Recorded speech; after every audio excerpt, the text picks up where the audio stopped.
I joined a challenge run on someone's stream, and I think this is the perfect intro for this video. You will die. Or rather, I will try to kill you. As is usual. It's like it's raining. What is this? My screen is white. Oh, you definitely gotta post your POE Ninja and the price of your build in chat, okay? Jeez, what is that? Wow. Yeah, that's a good build, huh? Yep, here's your prize, sir. Good job.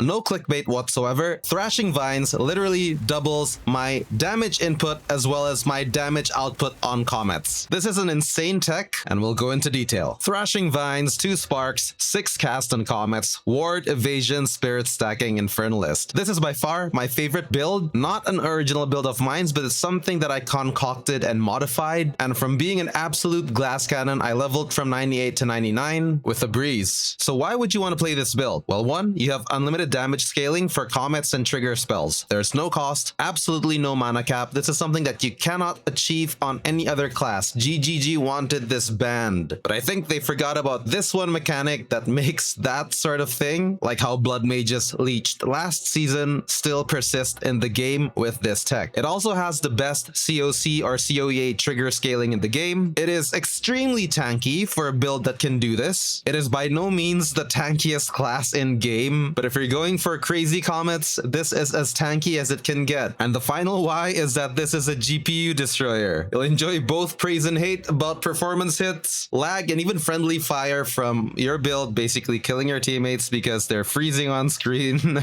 or they can't see what's going on the ground. It's hella fun. Hella fun. So full disclaimer, this is an quote-unquote aspirational video, as a lot of people like to call it these days, rather than a build guide. It's not cheap, but if it's something you want to aim for, there's a lot of tech that I'll be sharing on this video. So what will this video cover? Well, again, tech, there will be a lot of it. I'm gonna show you why Infernalist is literally the best for infinite Comet or whatever cast on critical or cast on elemental ailment stuff that you want to put in. Talk about how to solve defenses, resistances, getting enough spirit, and getting max level on your Comets or your Spark. We got crazy secondary weapon swap techs. I'll let you know what notables and Annoints that you need. We'll also have 3 modes from simple swaps. There's ultra tanky mode, the lowest amount of DPS, and by lowest I mean insane DPS. Medium tankiness with medium DPS, as well as ultra DPS, which comes from our spirit stacking tech. But this one is squishy. This is what I do when I hit a new level like this. If I'm okay to die, then I will use the super squishy tech to just have fun. We'll talk about gearing, as well as the skill gems that we'll use. I already have a feeling that this might be a long video, but it'll be worth it. And hey, if you like videos like these, I post these a lot. I live stream this. I also do a lot of crafting, money making, farming guides, and what have you. So if you want to support a new content creator, do consider spending 2 calories to just scroll down, hit that thumbs up, and maybe hit the subscribe button so that you can hear from me again. Okay, let's talk about tech. There's gonna be 2 things. Thrashing Vines will be one, but the most important thing is how to build your Infernalist. Now, there's a lot of other guides out there, and disclaimer, I am not the first person who discovered how to do this in terms of survivability. I do not take credit for that, but I do take credit for putting the final nail on the coffin on what is the best way to do it. And this is without a doubt using 1 life, 0 energy shield, and only runic ward. This is the only way that you can scale infinite damage. And the simple reason for that is if you have any energy shield at all, or any life at all, every time you hit full infernal flame, that thing on the bottom right, you're gonna deal damage to yourself. Yes, you can get better numbers from using low life tech, using Atziri's Communion, and then grabbing nodes like Pain Attunement, 30% more crit damage, right? And then you can grab Final Barrage, 20% increased cast speed, and then you can use Execute on your support gems. But to me, this is just, it's BS, man. Let me just call it for what it is, because the more damage that you deal, the more comets that you rain down, you're just gonna kill yourself, dude. There's just too many moving parts. I'm not saying that it can't work. It can, but the amount of complexity and trying to get everything to synergize really well, I cannot have too much comets because it will kill me, yada, yada, yada. I'd rather just have a build that is just extremely sustainable. Next up, I promise to explain on why Thrashing Vines is literally the MVP of this build. And if nothing changes, this will be a staple that I use all the time.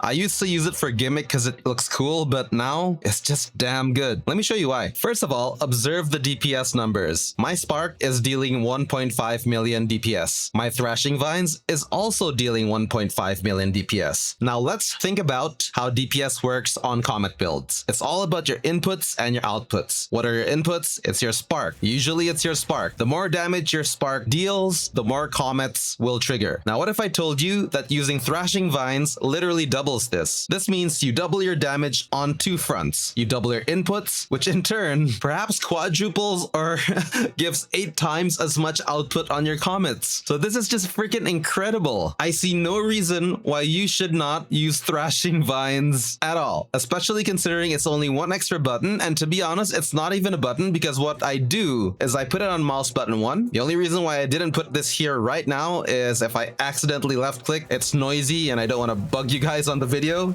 But let me show how it works, right? Normally you would just cast Spark. This is your only rotation. And who doesn't love one button builds, right? But instead now what I do is I just cast Thrashing Vines once, and look at how long it lasts. That's quite a long time. It's still going, and it is still going, and now it's gone, right? So the new rotation is you just left click naturally, and since you're normally trying to loot those tinks and divs from the floor, you left click and then you Spark. See, it lasts really long, and then you just left click every now and then, and you're doubling your inputs. This is crazy, dude. And the area is so large, it's almost like having Spark, and you can cast it like super far in the corner of the screen. Let's say up here, if the situation is kind of hairy, and you can Spark from far away, and you're doing twice as much input. This is just so damn good. I'm surprised that nobody is using this. Well, maybe someone is using it online, I'm not sure, but this is the tech, and it's crazy. And you might be asking, right? Spark is what contributes to cast on Elemental Ailment for Infernalists. Don't worry, I'll explain the details on how it works later. Just trying to explain to people who already understand the game well, but I am going to cater to everyone, don't worry about that. Usually, Thrashing Vines does not work for cast on Elemental Ailment because mostly it's physical damage. As you see, vast majority is physical. However, if you look at the Infernalist Ascendancy node, Bringer of Flame, all damages from you and allies in your presence contributes to flammability and ignite magnitudes. This means your physical damage is causing more comets. It's crazy, man. And I tried to look at so many other skills that can actually help. Like, I'm not trying to make Thrashing Vines a gimmick, right? Are there other skills? There's like Firestorm, Arbor of Storms, etc. But the only thing with as much coverage, as long of a skill duration, is just Thrashing Vines. So this thing is totally MVP. It is such a good tech. And now let's up the ante. Yellow Sparks. I covered this on a previous video already. This is using the current season's bug where you could bug out a weapon on your second weapon slot. And in this case, we are using the Earthbound Voltaic Staff. And the only thing that matters here is you trigger Spark on killing a shocked enemy. And basically, well,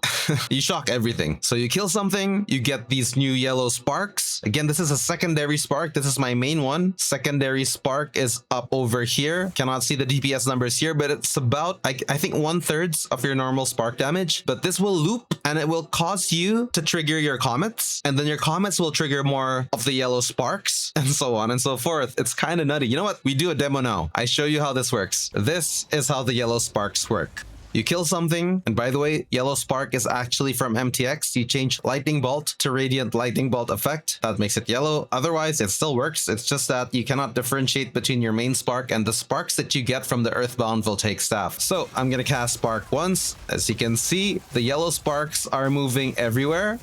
And every time it kills something, it will actually cause more sparks. Sometimes it stops if there's no mobs to hit. So this is my second cast. Let's keep on going. It's moving forward again. And if there's no mobs, it might stop. Well, there, we hit more mobs, so it's going. At that point, it stopped. One more cast on Spark over there. Thing is, when you're doing a straight line map, it only travels so far, right? It depends on the skill duration of these sparks and if they actually kill something. So now for, I think it's my third cast of Spark, right? We didn't have any mobs here. It's not a 200% Delhi map, so sometimes it's empty. So this is my next cast. Let's see how long this one can last. It's going forward, so it's a really nice playstyle. If you have a good mouse, it means that you don't have to click as many times and you can save the longevity of your mouse life. It's still going, it's still going. Managed to hit something and it stopped there. Wait, no, it didn't stop. It's going on. Let's see how long this can last. Can we actually go all the way till the end of the map? Gonna try. I mean, I'm not particularly sure if there's an empty spot like right now. Actually, we were at the boss already, so basically that's how it goes. On some maps, I had this one time where it was literally one spark and it was already over till the boss was finished. So we're just gonna do Thrashing Vines and that should seal the deal. There's also another tech we can use, which is using this, Serle's Grit Kalguran Forge Hammer. This gives you minus 10% damage taken. Just a quick note, how do you make this second weapon slot tech work? You need to bug it out, make it look red like this, by equipping a rune that you already have equipped somewhere else that is limited to 1. For example, on the staff, it's very simple. You just need to wear the +1 level of all spell skill rune, which you will definitely have on your main weapon anyway. So as soon as you put it on your second weapon slot, it's bugged. For this hammer though, it's a bit more complicated. I couldn't get any augments that are limited to 1. So what I had to do was put some legacy, Alder's legacy stuff, which is kind of expensive. But if you get a one that's not really popular, I got this for cheap. I think 50 divs because nobody wants this. Keep in mind the augments do not do anything while it's bugged on the second weapon slot, but this works. So when you need to swap, what you got to do is, well, you got to relog first. But one important thing, you know how you already put a lot of support gems on your spark that is coming from the second weapon slot? If you put this here in your bag or anywhere else, you're gonna have to re-equip all the gems. Here's a nice little trick. Another tech I would say is put it into your guild stash. For example, if I put my staff here, item has a socket of gem, place into the guild stash anyway, hell yeah. So it's in here now. And if I put it back in, notice that the gems are still there. So when I socket this in, everything is intact. This is great quality of life. The best use of a guild stash in my opinion. Now for the second weapon tech, we're gonna use Serle's Grit. I'll explain why. So relog real quick. Now that I'm logged back in, it now works. And here's what it does. You start crafting on an anvil. Makes for a great intro for crafting videos, to be honest. And you get this, runic plates, preventing damage. Not only does it prevent damage, but you also take 10% less damage, effectively increasing your effective HP multiplicatively. So main tech is already out of the way. Next up, we're gonna have 3 DPS/tankiness levels from simply switching out 1 or 2 pieces of gear. Also, my favorite part is that we're not doing infusions at all here. It's all about comets. It's so ridiculous. I remember this one guy saw my build on stream and he was like, yo, this looks ridiculous because it's like all comets, another cast on comet. Why do I not want infusions? Well, it's simple. If you have so many comets and you're also using spell cascade, which does a lot of damage and also destroys your GPU faster, you simply do not have enough infusions with any kind of tech to get your comets fire infused. So what's the point? Just do more comets. I mean, yes, the damage between a regular comet from 3 million can go up to 6 million, double the amount of damage. But how many comets can you actually infuse? It's not much. You may as well have more comets. It just makes a lot more sense. So that's the tech that we will cover. Now let's talk about why Infernalist Ascendancy is is literally the best for unlimited comets. Again, mainly because of Pyromantic Pact. This is a long text, but all you need to know is that you don't use mana. What you're replacing this with is self-damage. Every time this goes full, you deal a lot of damage to yourself if you actually had any life or energy shield. So really important if you're doing party play and if someone is giving you energy shield, kick them from the party or ask them to remove whatever discipline staff or pets that they're using that's actually giving you ES, because you want no ES at all. If you have no ES and you only have one life, you do not deal any damage to yourself at all. Watch what happens if I wear a focus that has energy shield. Look at how much damage that I actually take when I'm casting. So I'm casting Spark now, taking damage, taking damage, taking damage, and eventually this will cause your character to pretty much die. This is just Spark. When you're landing a gazillion comets, it's a death sentence. Bringer of Flame. All damages from you and allies in your presence, but you don't care about them, right? You just care about yourself. Contributes to flammability and ignite magnitudes, which on cast on elemental ailment does mean that any kind of damage that you deal is gonna trigger CoEA, and that includes the physical damage from your Thrashing Vines. Last but not least, don't underestimate this node. This causes you to become ignited, taking even more damage from max life and energy, but that last line, dude, 50% more critical damage. It's insane. I mean, look at the amount of critical damage bonus in percentage here, 1,775%. This number is very hard to achieve on any other class. And since crit is a multiplicative thing, it's just nuts, man. I love Infernalists. I love any witch class, to be honest. It's just crazy good. But the main problem for Infernalists is that, well, they're not tanky. So here's the most important part. How do you solve your defenses? Number one, and I would highly recommend this all the time, use Svalin's Rune Mastered Crucible Tower Shield. You'll want to get as high runic ward as possible. The reason this shield is so good is your chance to block is lucky, meaning it rolls twice and the better result is used. Now look at my block chance. I have 50%. So if this rolls twice, if my math is correct, from 50% block chance, this means you actually have 75% block chance, give or take. So basically this shield contributes to,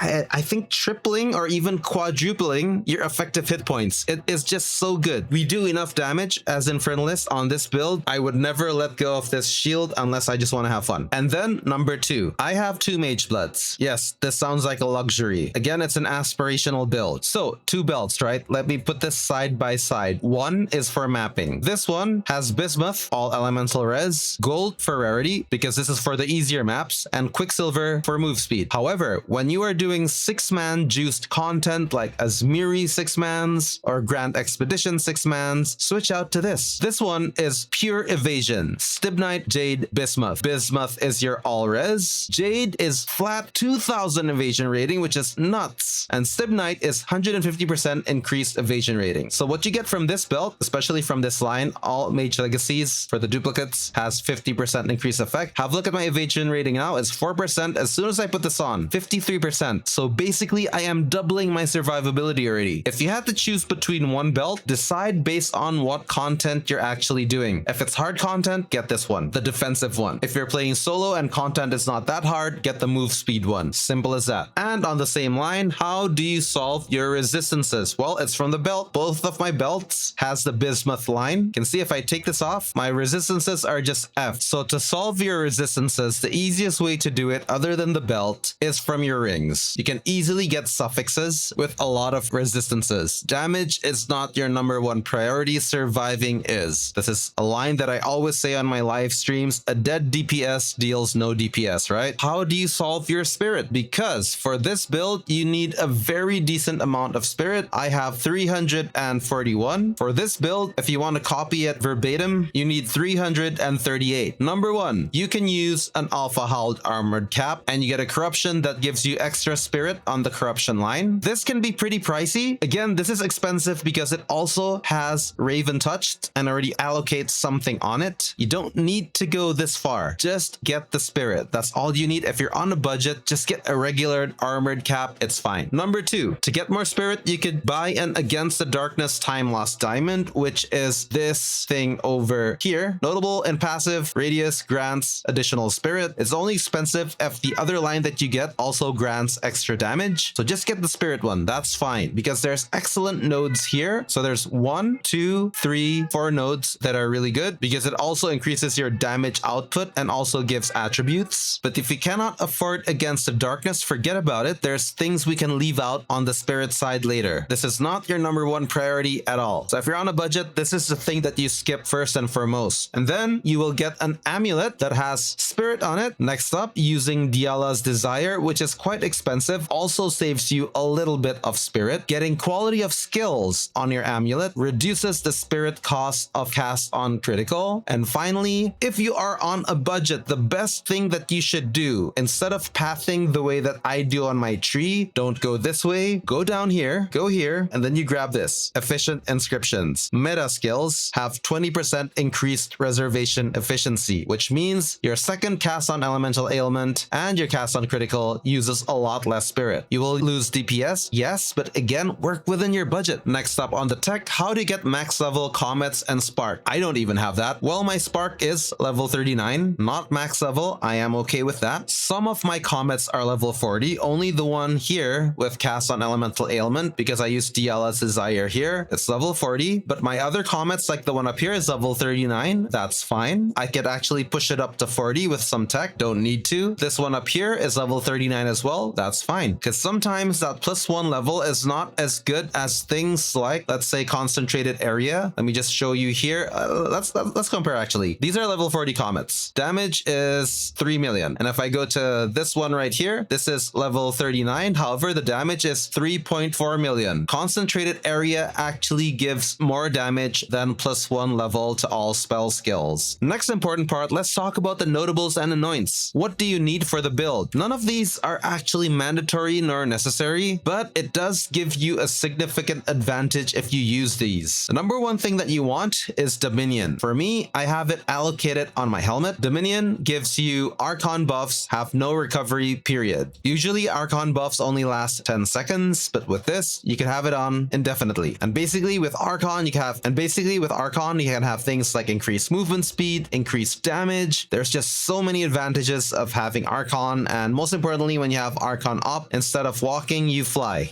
It just looks really cool. This is the main reason I use it. #2, Zarok's Gift. For me, I have it on my amulet. Zarok's Gift gives you this one additional jewel socket, the Sinister Jewel socket over here, which contributes about 5 to 15% more damage depending on how good your jewels are. #3, Thaumaturgic Generator. This is also really good if you're not critical hit chance capped yet. The way it works is that Thaumaturgic Generator, which I have on my Megalo, by the way, look at the pattern here. Basically, you try and get your Annoints from your helmet, from your amulet, and then one from the Megalo. What I have here is Thaumaturgic Generator, and this, if you read the text, basically gives you one of the types of charges: Power, Frenzy, or Endurance. Not gonna go too deep into it, but basically I get power charges regularly, and from power charges I consume them using charge regulation, and this gives me 27% more critical hit chance. And when I get a Frenzy charge, I also get 26% increased skill speed, which is basically cast speed, by the way. And then my fourth favorite anoint is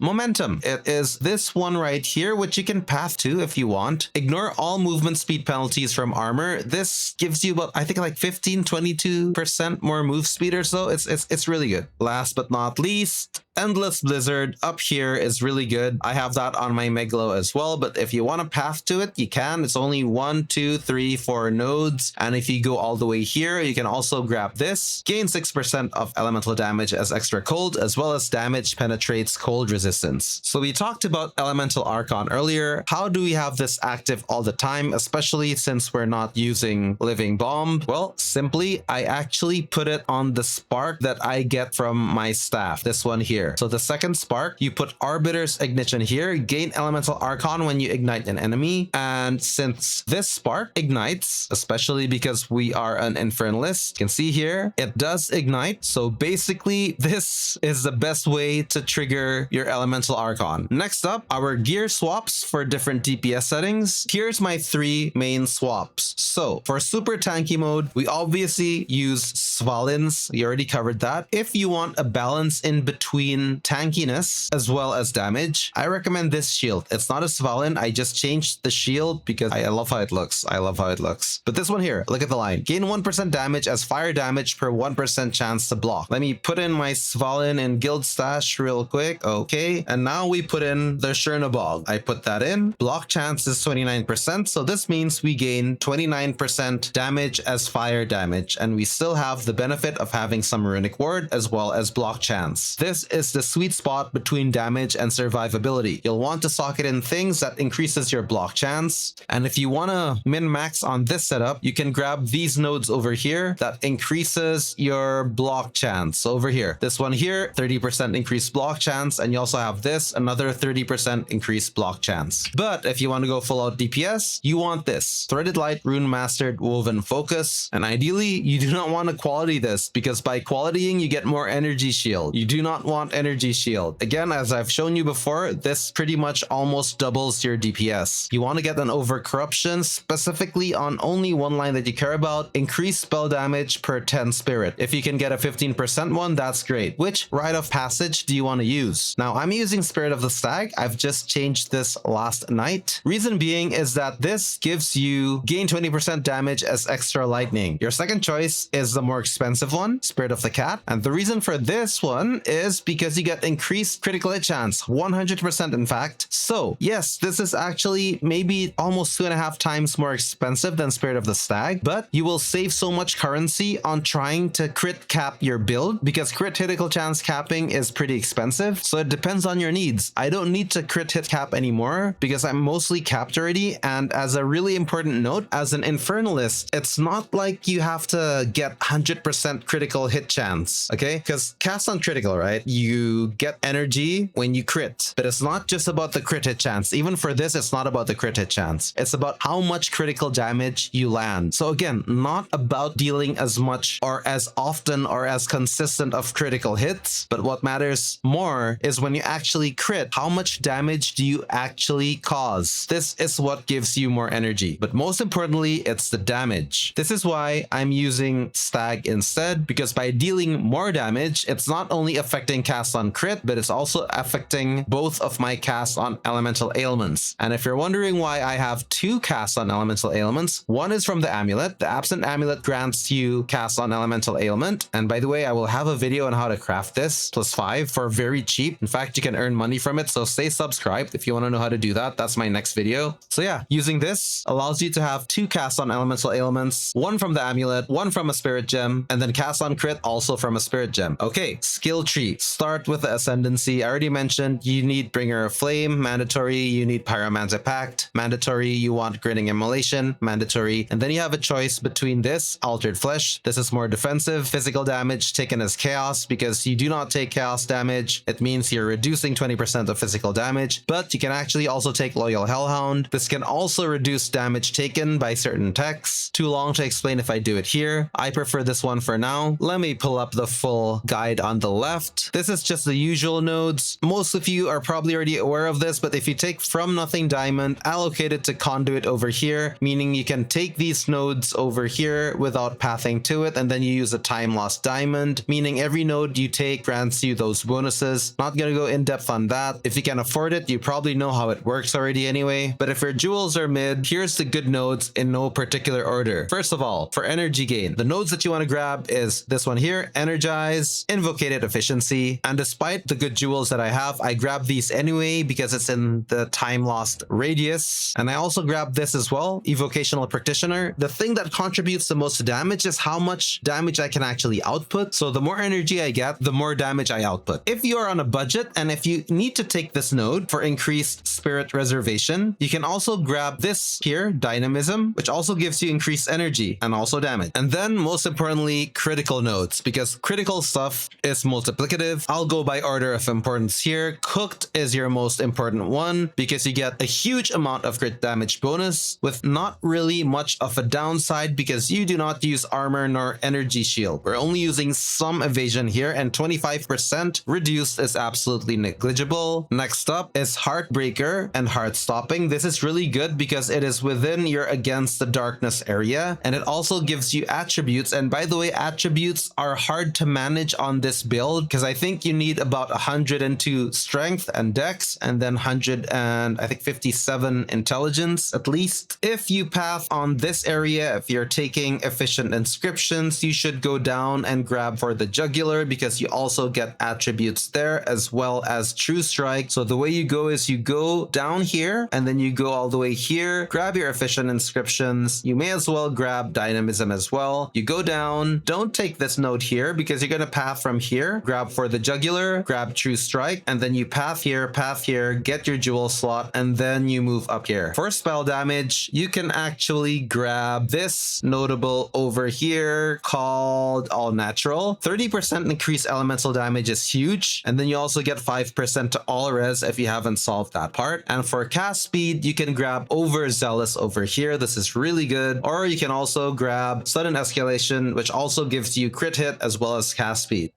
For solving attributes, I've already mentioned this one over here. But additionally, if you're also trying to get spirit and you have Against the Darkness, you can actually path through here because it gives you plus 10 intelligence. And then the Howling Primate, well, it's notable, it gives you more spirit, but also gives you another 10 intelligence. For your wand, you can use any wand that you can afford. I have been using a regular wand for the longest time and it works just fine. But if you want to upgrade, get yourself a Rune Seeker's. A Spellslinger wand can be really good because you can cast Comets from it as well. I don't want more buttons, so Runeseeker for me is best. And keep in mind, if you had to choose between a 6-socket Runeseeker, which is much more expensive than this one, getting a Runeseeker with +1 level of all cold spell or lightning spell skill enchant, it actually does more damage than a 6-slot Runeseeker, and it's like a quarter of the price. Helmet, Alpha Howl, as mentioned. Armor, this is a must. Get a Brass Dome, Runeforged Champion Cuirass. You just want as much runic word as you can on this that you can afford. This line here, try and get -1% to all max elemental resistances. If you get -5, it's sort of detrimental to the build. Amulet, always get an Absent Amulet with cast on elemental ailment, preferably level 20. Getting +4 level of all spell skills is not too expensive at this point. Spirit is a very important line. Increased maximum runic word is mandatory. Quality of skills does help a lot. It means your Comets can repeat more, your CoEAs trigger more, your COCs cost less spirit. It's really good. But other good lines, instead of quality of all skills, is increased critical hit chance, increased critical damage bonus, as well as increased cast speed. For your rings, try and solve your resistances. Otherwise, get rarity, get increased spell damage, cast speed, +1 level of all spell skills. It's kind of expensive. Rings is the most flexible slot. You don't need to use Calandra's Touch. Try and solve what you need to solve here first. For gloves, I think this is best in slot. Get as much runic word as you can. The Black Steel Gauntlets base has the most. You want +2 level of all projectiles. Prefixes is increased projectile speed as well as damage. 100% chance to pierce an enemy is super good because you can let go of the support gem for pierce over here and put a damage support gem instead. Belt, we already discussed. Boots, Black Steel again, highest runic word. Try and solve your resistances from here. For the wand augments, you want Legacy of Life Sprig for +2 to level of all spell skills, augment +1 level of all spell skills, and then you'll want Sakawal for the gain damage of all elements, and then you just want increased spell damage. For charms, I use the one for freeze as well as for onslaught. I think getting immune to ignite as well as stuns is also a really good option here. And then we gotta talk about jewels real quick. So you want Time Lost up here. You also want one Megalomaniac to solve your Annoints. You don't need any Heart of the Well diamonds. Just get really good jewels. The main things you want are what you see here: crit spell damage bonus, cast speed, or things like crit hit chance, increase spell damage, increase elemental damage. If you're gonna min-max, if you have the budget, you want things that have 6 affixes. So it's basically the whole crit crit affixes, spell or elemental damage, and cast speed. If you can afford an Adorn, use an Adorn. I have a mid-budget one. I cannot afford a really good one yet this season. And probably the most important part of the video, let's go over our skill gems real quick. Cast on block. This is granted by Svalin. This is irrelevant, but I put in Ice Nova, Freeze, Knockback, Magnified Area. You can keep this empty, no issue at all. Next is the Lightning Bolt and Spark that is granted from our Voltaic Staff. Lightning Bolt, you don't need anything at all. We never use this. For the Spark, the goal is to get it going as long as possible, as well as triggering our Elemental Archon. So we have Villainous Propulsion, Scion's Temper, Arbiter's Ignition, Fork, and Prolonged Duration. Next up is our 6 Comets setup. The ridiculous part, you'll want 6 Comets. All of them should be level 21, 23% quality. And then in order of importance, you will always want to have Boundless Energy and Spell Cascade. And the next slot is up to you. You can mix and match the skills, by the way. You could use Fireball, Frostbolt, anything you want. It doesn't matter. But what I use is, since this is already level 39, Concentrated Area gives more damage than, let's say, Uthred's Augury. And for my cast on critical, I use Detonate Dead, because quite simply, Detonate Dead is one of the highest damage dealing spells in game. Plus it deals fire damage, which will help us with our Trinity. I mean, I'm serious, man. Look, this does almost 15% of a corpse's maximum life and damage. If some mobs can be like 20 million, 30 million HP, you do the math. On one of the casts on elemental ailments, I put on DLS Desire, again to reduce the spirit cost. Also, it adds 5% quality, which means it gains more energy. There we go. Quality gives additional energy. But if you're really focusing on reducing even more spirit costs, it might be better to put it on cast on critical. You don't need to have 3 cast ons. You can start with 2 or even 1. It's just fine. Scrolling down, I use Trinity, which effectively almost doubles our DPS. And with this setup, I almost have Trinity up, let's say 50% of the time. I just use Uthred's Augury plus 2 level of supported skills if you have 2 other supports. That's why I use Lightning Mastery as well as Armor Demolisher. Armor Demolisher doesn't matter. It's just here so that Augury is active. If you cannot afford Augury just yet, only use Lightning Mastery and that's fine. Pounce is also super useful. This gives me Invulnerable Wolves. It is a lifesaver in very hairy situations. Only thing you need to know is you need to equip a talisman first so that you can equip Pounce, and then you need to gather your wolves by using the pounces and killing mobs, and to keep them alive forever, use Brutus's Brain, Knockback, Maim, Blind 2, Opening Move, and then you can unequip your talisman. Next up, Charge Regulation for a more crit hit chance, Uthred's Exodus plus 3 level of supported skills. If you don't have this, it's not an issue, it's just a minor upgrade. Remnants of Kalgur is what keeps you alive. This fills up your runic ward. You need this for sure. Harmonic Remnants 2 and Remnant Potency 3 are the supports. Now for the exciting part, what do we use on Spark and Thrashing Vines? So for Spark, Rakiata's Flow. This can be replaced by Rapid Casting if you want to save on a budget that actually adds more damage. And if you have a minus 200% elemental resist aura bot in your team, which by the way will be also one of my next videos, super cool build, then you actually do not want to use Rakiata's Flow and it's better to use Rapid Casting too. Top of that, I use Trickster's Shard. This is what causes me to have these little mirror images here, and after I cast 4 times, they all cast Spark at the same time. Now what's amazing about this is that your mimics, these are mimics, do not count as you, and Spark has a re-hit interval of 0.66 seconds, and these extra sparks from the mimics, they do not count because they are each their own individual. At least that's what people tell me. Escha's Radiance also adds a lot of DPS. Extraction adds an amazing amount of DPS. Projectile Acceleration 3, also super good. This is what I use. You can also use Deliberation. This is an option, but it also makes your movement speed penalty while casting quite annoying. Now, for the beauty of the build, I didn't mean to keep this until the last part of the video, but this is how we get Thrashing Vines to be castable only once, and then we can Spark, dodge roll around if things are hairy, Spark again, and so on and so forth.